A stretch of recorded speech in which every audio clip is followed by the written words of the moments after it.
Friday morning, friends. Welcome back for another episode of the Finding God in the Dark podcast. I'm Don, I'm Jonathan. and today we are talking about the 1998 Denzel Washington film, Fallen. Yeah. Um, I, well, I guess when we're talking 28 years, we're probably okay to spoil stuff for Yeah. folks.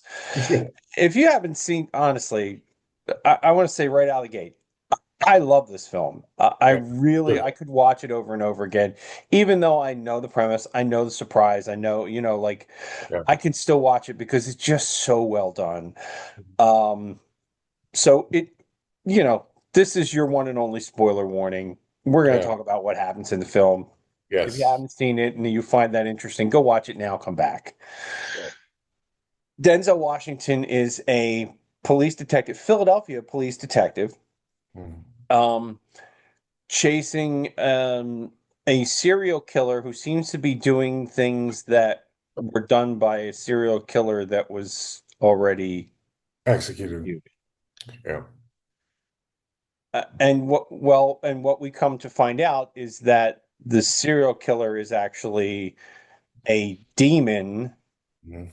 that has the ability to jump from person to person, Yeah. called Azazel. Mhm. Um, so obviously there's tons of religious overtone in this, Yeah. a lot of ideas about good and evil. Yeah. It's a but it's just such an exceptionally well done film. Mhm. Soundtrack ain't bad either, No. considering it's got a couple of Rolling Stones songs in it. Not I'm a Yeah. huge Rolling Stones fan, but they're good songs. Yeah. um so where do you want to start as far as themes go, John? Well, I mean, I do want to say it's a very good movie, very good action kind of thriller.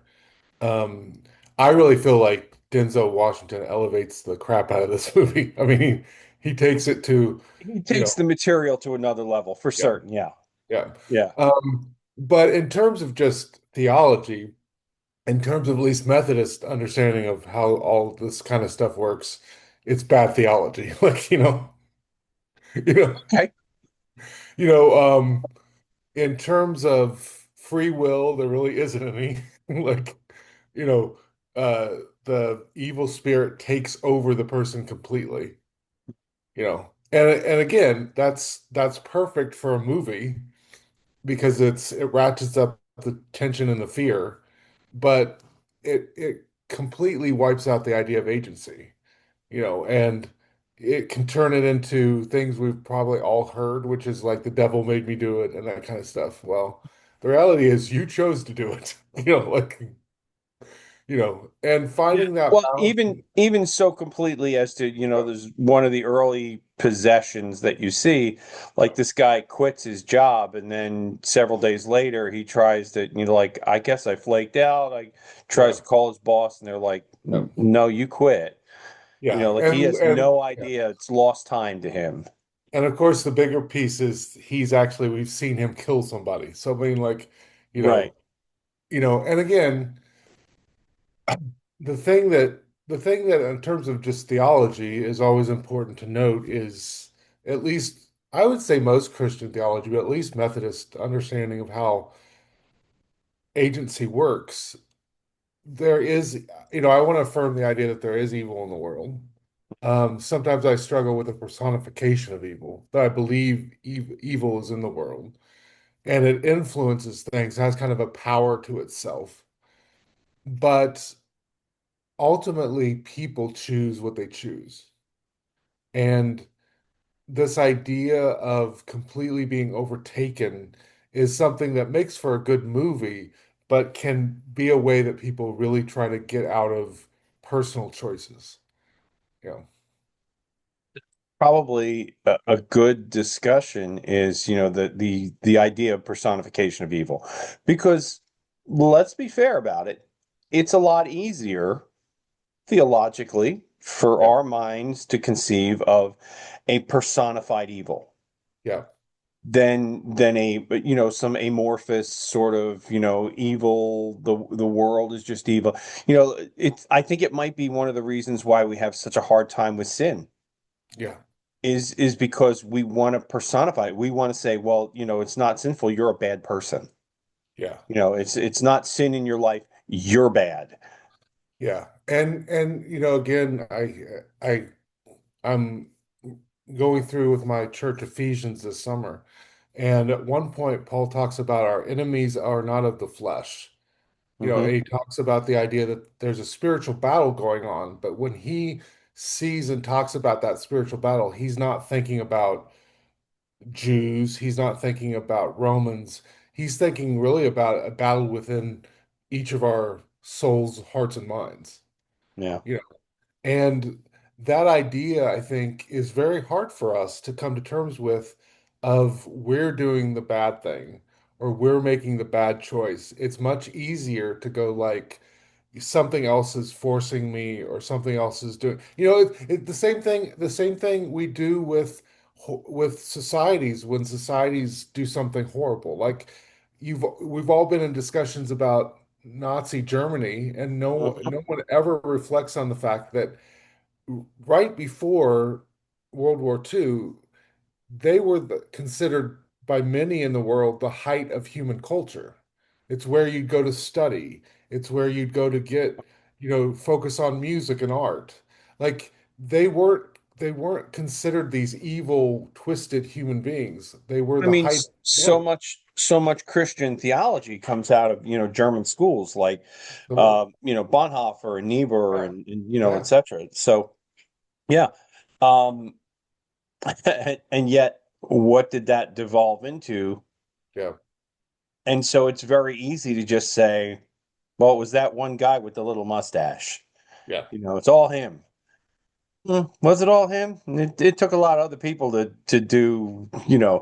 the horrendous things that were accomplished under that regime. Um, so yeah, uh, it's what else did I want? I wanted to say I had a thought about this. I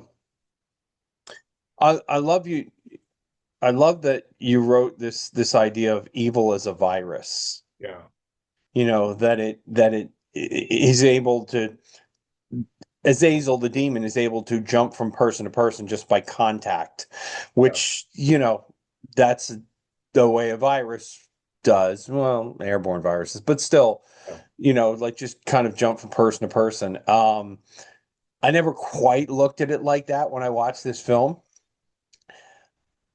And I think that's an interesting thought because the behavior becomes contagious, right? Yeah. How often have we seen one person's actions turn into a mob Yeah. of, unruly people? Let's just leave it at that. We'll say unruly. Yeah. And that's if you've ever been around it, that's scary. Yeah. It, Yeah. it's terrifying. Um, I, fin- I had this thought about. I've watched this film twice in the last several weeks. Mhm. And the first time I watched it again, so a few weeks ago, I watched it with my youngest son, who's 14. Mhm. And I just kept saying to him, watch. You have to pay attention. Watch. Because, like if you're not watching, you're gonna miss a lot of Yeah. what's going on. And then at the end, when, the cat comes walking out of the woods, right? Yeah. And the voiceover says, "Oh, you forgot something. I said I Yeah. was going to tell you about the time I almost died." Right? And and my son went, "Yeah, thank you." Yeah. Well, it also it does an interesting job of like the the Azazel, the demon, speaks through Denzel Washington's voice as Yes. as a The narrator. narrator. Okay, this gives away the whole film. The Yeah. narrator in the film is Denzel Washington, but it's not Denzel Washington. No. It's And not the Hobbes yeah. character. And what's interesting is you get hints of that throughout the movie in the narration, but you've Hmm. got to pay attention to the narration. Yeah, if you know it ahead of time, it becomes very obvious. Yeah. You're going Like when like you hear that he's narration. not speaking a way a person would speak about themselves, or he's not speaking a way you would talk about your friends or your family. Yeah, And the giveaway, maybe the biggest giveaway of that, if you're paying close attention, you mentioned a scene where he talks about cream. yeah. And it's like the three cops in a cop bar talking about, the Mhm. one guy saying, everybody takes a little cream, everybody takes a little bit off the top, Takes that a sort of little thing. bribe, basically. Yeah, Yeah, a little exactly. And Hobbs says, I don't like cream. I don't, yeah, like he is as straight-laced as they get. yeah, And yet the voiceover isn't quite, yeah, and yeah, so you can, if you don't know, yeah. you can certainly justify it like, well, his inner monologue is Mhm. is different. Yeah, But if you do know, you're going, oh, wait a minute. No, that ain't him talking, you know. yeah. Um, so what else? What else did you Um, well, it's interesting. I don't know this at all, but I don't know if you've seen the new Spider-Man movie that I have uh, not yet. everybody seems to be going to see. It might be the first movie that ever crosses $3 billion, which is just crazy. But Wow. um, there's a scene in that, I won't give anything away, but there's a scene in that where one of the characters chases somebody else by going from person to person. And it's very similar to this scene where you just see like basically this chain of people being moved and shaken and then moved and shaken, and it's just Hmm. interesting. I'm kind of wondering if the director took inspiration. It'd be interesting to know. Wouldn't be surprised. That's a really it's a dynamic element of this film. Yeah, And you see it like I think maybe you see it once on the street where yeah, it's just like person to person. Well, you see it several times on the street, yeah, person to person to person. But yeah, maybe the more interesting scene is when he's in the police station yeah, and he's going from one cop to the next to the next. And the only way you really know who the demon is possessing at that moment is that they start singing a line from a Rolling Stone song, yeah. you know. And why are you singing that song? I don't sing, Hobbs. What are you talking about? After the demon's gone. Um, I, like I said, I could gush about how much I really enjoy this film a lot.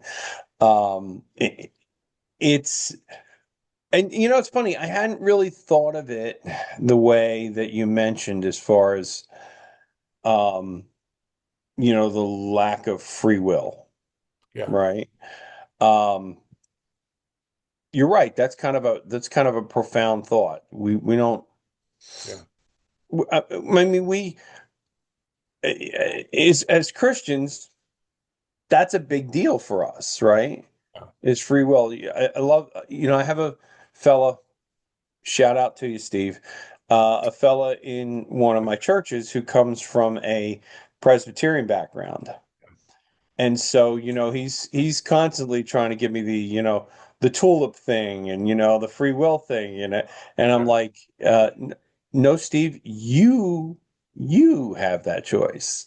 yeah. Yeah, but yeah, just because God knows doesn't mean you didn't choose. Well, and again, it's interesting how even people who don't affirm free will, that believe that everything's either determined or we're so shaped by our environments and how we were raised that literally our choices are already made for us, kind of thing.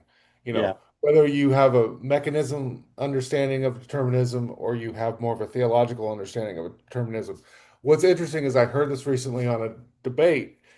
People that even believe in determinism like that function like there is free will.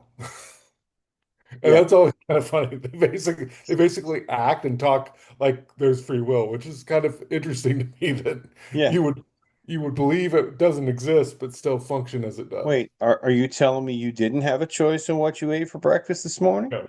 Is that what you're saying?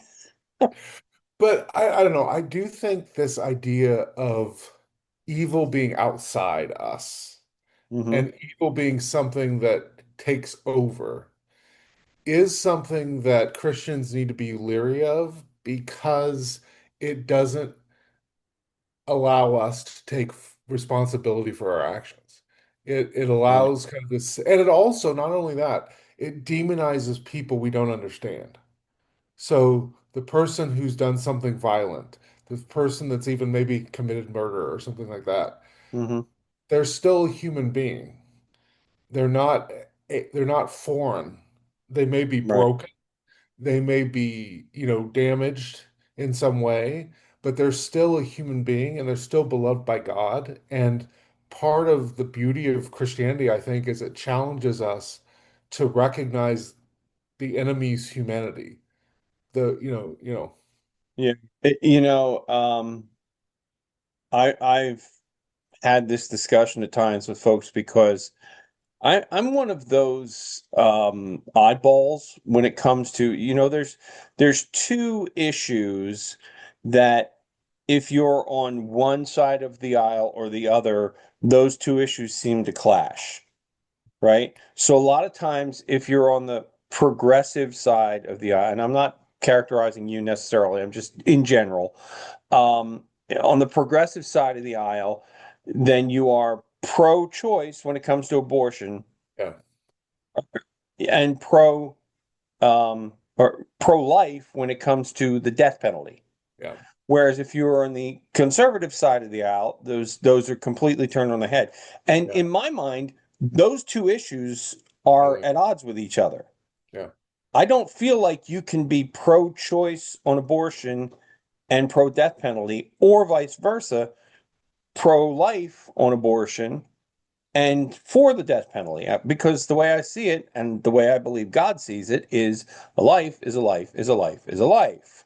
mhm, And every life has human value. And if that person has committed, as an adult, has done something that yeah, you think is worthy of the death penalty, well, that's up to God to judge. yeah, And well, we're going to put them in jail. We're going to pay for them to live the rest of the. Yes, you are. Yeah. yeah. And you know what? That's less expensive than, continuous appeals. I'm getting off in the weeds a little bit, but you know what I mean? Like, to me, there's consistency in the idea that you value life. And you really do see that in the early church.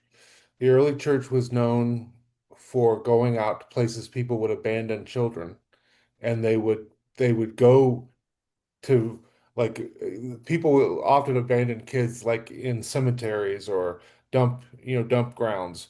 Hmm. And Christians would routinely go there to pick up children and essentially adopt them. They become part of the community. And Right. so that speaks to that idea of being pro-life in the early stages of life, right? And then at the other end, early Christians often asked soldiers that joined their ranks to, if they didn't give up their commission, to promise they would never kill anyone. So again, it's that idea of the early church really taking seriously this idea that life was important and essential and something that should be protected. And, without being too overtly political, I think in a lot of ways as a society, we have lost our soul Yeah, by devaluing human life, yeah, regardless of what stage that human life is in. We've lost a bit of our soul just by devaluing human lives. yeah. And I don't know, in my mind, that's maybe scarier than this movie, you Yeah. know? No, I mean, in again, sorry, and going back to Ephesians, but Paul talks about in Ephesians, he's basically talking to, we think now Ephesians was a circular letter sent to several churches in Western Turkey. Um, and at one point he's talking to mostly Gentile folk. And so he's kind of going like, these are principles you should embrace in your life. And two of the things that he kind of says are part of the Jewish tradition, for lack of a better term. that I think you should embrace because you're part of the community now is this idea, one of that creation is good, so the body matters. Your body matters, your neighbor's body matters, what you do to your neighbor and what you do to your body matters. And Mhm. then the other piece of this is where we follow a covenantal God, a God that wants us to be in relationship, not only with God, but with each other. And so he talks about it in terms of sexuality, but I would argue, and I did argue on Sunday, that you can expand it to every relationship. You should think about the other person's body and that it's good, and how are you treating it? And you should think about the fact that you're called to be in a relationship with them. Maybe not a romantic relationship, but you're still called to be in a relationship with them. And so, how would you want to be treated in a relationship? You should treat them the same way. Yeah, you know, you got to think that there's a reason that Paul's letters are canonical, Yeah. right? I mean, I love how people will just, and I'm sure you've heard the arguments, and people will say, well, Paul was a misogynist, and Paul was this, and Paul was that, and but yeah, I think Paul understood. Um, there's a reason that those letters make so much sense in the Well, context of the Gospels, right? even though I don't always agree where Paul goes with things, I think oftentimes his framing is really helpful. And Hmm. even though I might have some disagreements with him around sexuality, I do think those two principles of our bodies matter, and so you should care for the person in front of you, and we're called to be in relationship. Those are two good principles about being in romantic relationships. They're good principles about being in friendships, you know. Yeah. Amen. Amen. So, what else pops up for you in this film? Um, let's see. Th this idea of, I think it's interesting, this idea of duty and honor. That both police officers in the movie, or we never see one of the police officers, but one of the main kind of characters off screen is this gentleman, Moreno, who clearly essentially tried to kill Azazel too. And both he and Hobbs have the same kind of idea, is they're going to trap Azazel in a place that's that has no humans around, and then they're going to sacrifice their life so that this demon will die. Won't have anybody to transfer into, Yeah. you know, and that idea of sacrifice for others, that idea of, you know, you're called to serve the common good, I think is a very Christian idea, you know. Yeah, it's and that's woven in throughout the film. Like when he first meets Marino's daughter, Sir Yeah. Greta was her name, I think. Greta, yeah. Yeah. Um, she's kind of on that pursuit. Like Yeah. she teaches theology, but she feels like there's a purpose for her life, Yeah. and maybe this is part of it. And that really she in a sense transfers that over to Hobbs, to Denzel Washington's character, and her purpose becomes taking care of Hobbs' nephew, Yeah. whose father was killed by Azazel. So, Yeah.